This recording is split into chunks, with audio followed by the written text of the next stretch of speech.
You know, in the wellness world, there's always a search for the next big thing, for better vitality, for longevity. Well, there's a groundbreaking approach that's getting some serious attention right now. Today, we're diving deep into peptide therapy and the incredible role these little messengers play inside our own bodies. And really, it all boils down to this one question. Could this actually be the key to unlocking your body's full potential? I know, it's a huge claim, right? But stick with me, because by the end of this, you're going to understand the science that's making this such a serious conversation. So to get a handle on peptide therapy, you first have to understand your body's own internal communication network. Just imagine this vast, complex system that relies on these tiny messengers to carry instructions from one place to another. Well, that's exactly what peptides are. They're like little secret messengers carrying super specific orders directly to your cells. Okay, so let's start by decoding what these messengers are all about. In this first section, we're going to get right into the science of what peptides are and, how this therapy actually works. When you break it down, peptides are actually surprisingly simple. They're just short chains of amino acids. Now, we all know amino acids as the building blocks of proteins, right? But when they're in these shorter chains, their job totally changes from construction to communication. They become these highly specific signals, telling cells to do everything from producing hormones to repairing tissue. But here's the catch. As we get older, our body's factory for making these essential messengers, it just starts to slow down. The production of some really key peptides declines, and this drop is linked to so many of the things we just chalk up to aging. Slower recovery, less energy, changes in our skin. And this is really the heart of what peptide therapy is all about. You've got this natural decline happening on one side, and on the other, you have the goal of the therapy.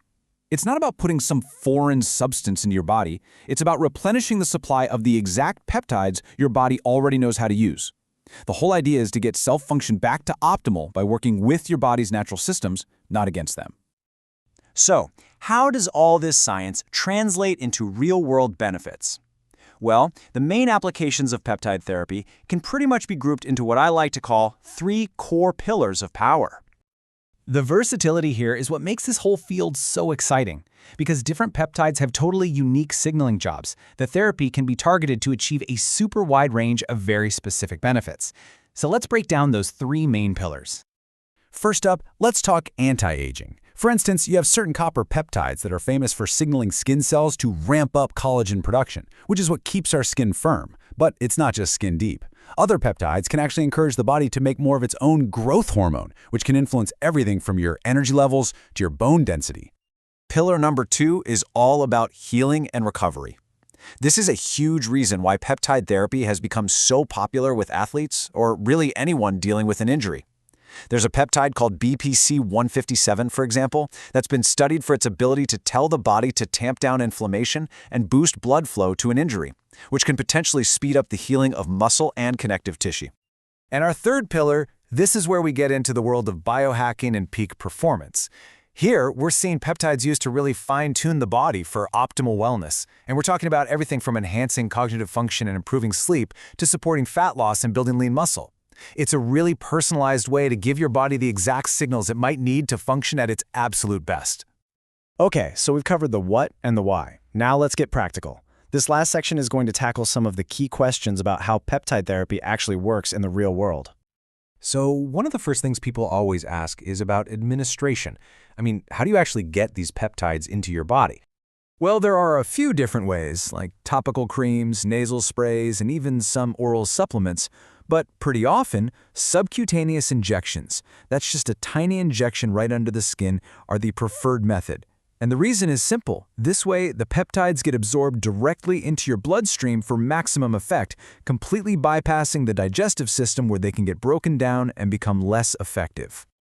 All right, the next logical question, and it's a big one. How long does it actually take to see or feel any results?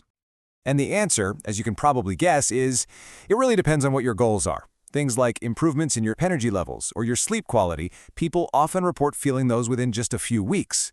But for the bigger, more structural changes, like improving skin elasticity or repairing tissue, that takes more patience and consistency. You're usually looking at several months to see those kinds of noticeable changes. Now, before we wrap this up, I have to stress this point because it is absolutely vital. Peptide therapy is not a do-it-yourself project. Because it's so targeted and specific, you have to work with a qualified healthcare provider. They are the only ones who can really look at your unique needs and create a treatment plan that's going to be both safe and effective for you. And that brings us right back to our big question. We've seen that peptides are the body's own messengers, that our levels drop as we age, and that this therapy is all about restoring them for specific goals, from anti-aging to deep cellular repair. So that leaves us with one final thought to chew on. Could these tiny, secret messengers really be the missing signal your body's been waiting for?